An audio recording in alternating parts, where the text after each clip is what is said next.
welcome inside my 1991 Toyota JZZ Soarer. So it's a, what are they called? Green imports. It lived for 10 years in Japan and then came over here about 2000, where it was bought by, I think some hair up a bit, it's a bit messy.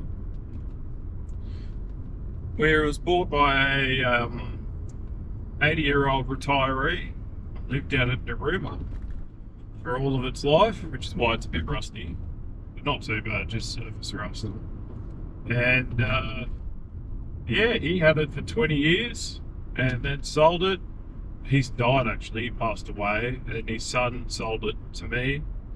His son was the president of the hunting club down at Narooma, so he had a whole bunch of trophies on the wall and whatnot.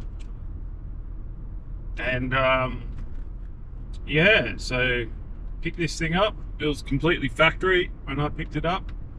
The original JZ twin turbo system, 170,000 on the clock, factory everything, had sheepskin seat covers on it, dash cover, all these grandma knits everywhere. It was just, yeah, like a real retiree car. So I've woken up from that a bit, quickly put a boost controller on it, wound up the boost, and then popped the rear turbo. So rear turbo died, so then I had to figure out what I was going to do, whether I was going to do a twin turbo rebuild or a single turbo swap. By the time I priced that up, the single turbo was the way to go.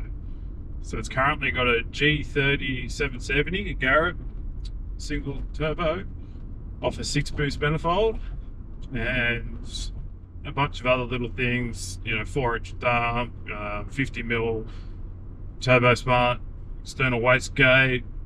Now it's got a 3-inch into twin 2.5-inch turbo back exhaust, with a nice muffler, you can say, that quietens it down a bit so it's nice and quiet like now, or we can open it up and make a bit of noise. But I like to keep this quiet. It's the idea of the build is it's a nice street car. It's running about 300 kilowatts at the wheels at the moment.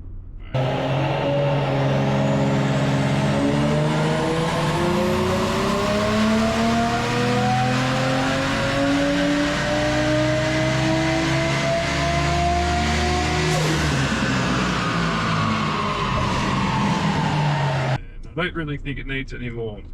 1000cc injectors, and the biggest thing was a Haltech Nexus S3 running it all. So that was a pain to get that to work. It was originally automatic as well, but the automatic, as soon as you up the turbo and the power, the automatic just wasn't happy with the aftermarket ECU.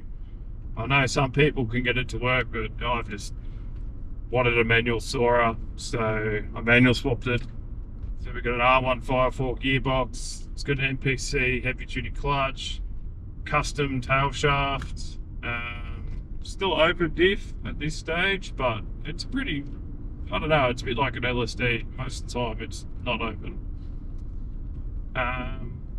What else? But yeah, since manual swapping it, it's just unreal. It's a different car entirely.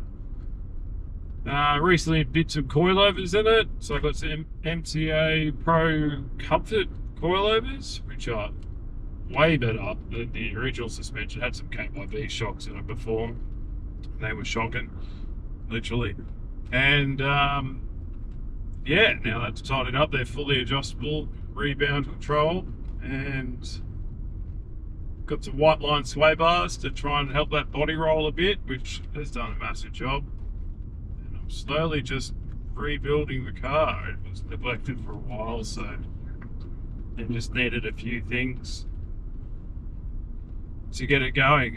But now it's pretty reliable. I haven't had any dramas, touch wood, but I have basically redone everything that you can. Front mount intercooler, engine mounts, flushes like you could not believe, radiator, and all these kinds of things.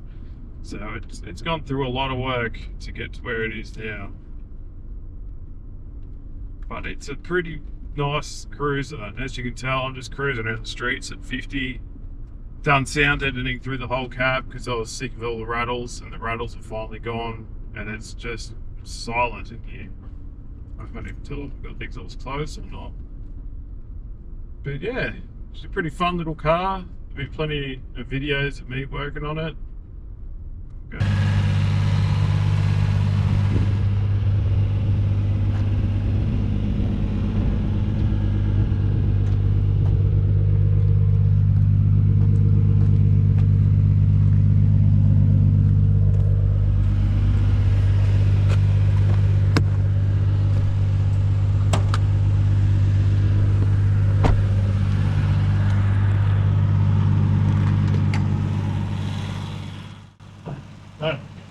JZZ30, it's 770.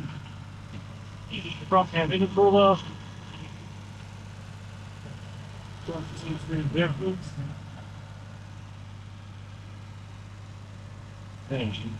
Good car.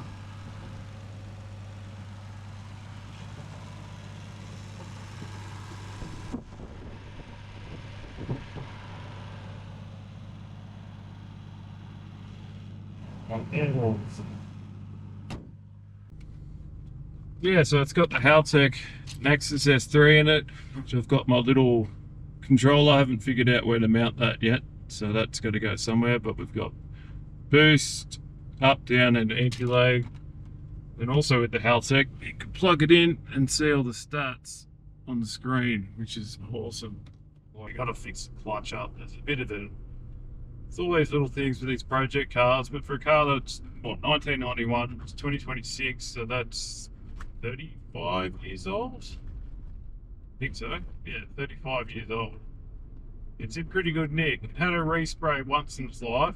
For some reason, the old owner didn't like the original jade green that was on it, so he's gone to a, I call it VY Commodore green. It's like a seafoam green, and it's unusual, but it's what it is. And I really enjoy driving this car. I had one when I was 18, 19. I bought it for $4,000 or something like that. I sold it for $4.5, which is just silly. It finally got back into one. This one's built a lot nicer,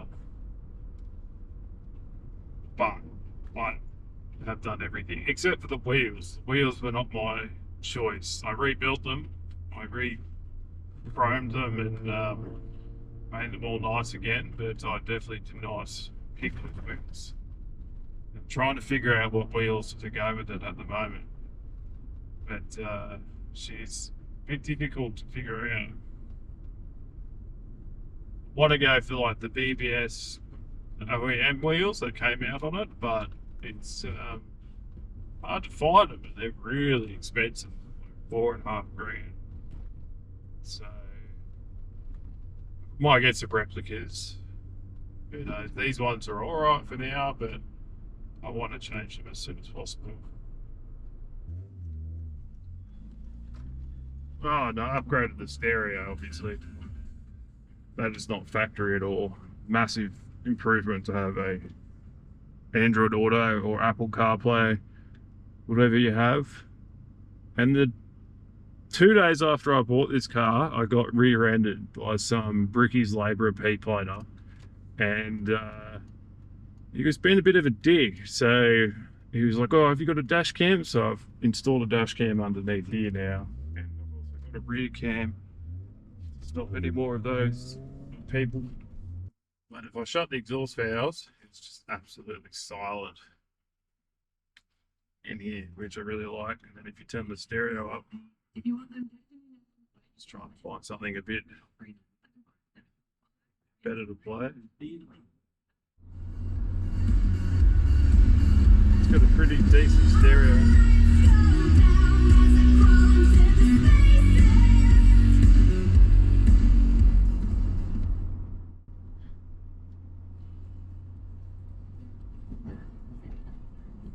But you can keep the exhaust valves closed.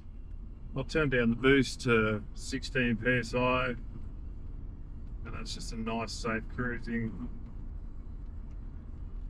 But I'm a bit unsure about the clutch. The clutch in it, it's very hard with 1JZs and R154. You've either got your triple plate and twin plate clutches, which are, you know, $3,000–4,000 for a clutch, or you've got your organic clutches, single plate, which are about $1,000. So I've gone for a single plate organic heavy duty, and it's doing what it says on the packet. That was pretty slow actually. Wind the boost back up to 20. It cuts a lot of power having the exhaust valves closed.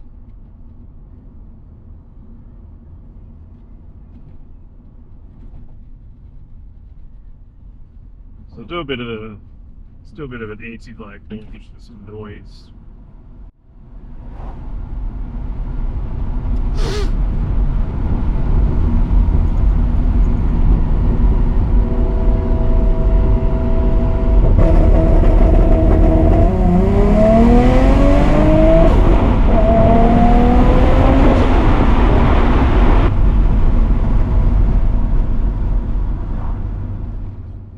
Even with the exhaust open, you can give it a good. It's not that loud in the mic.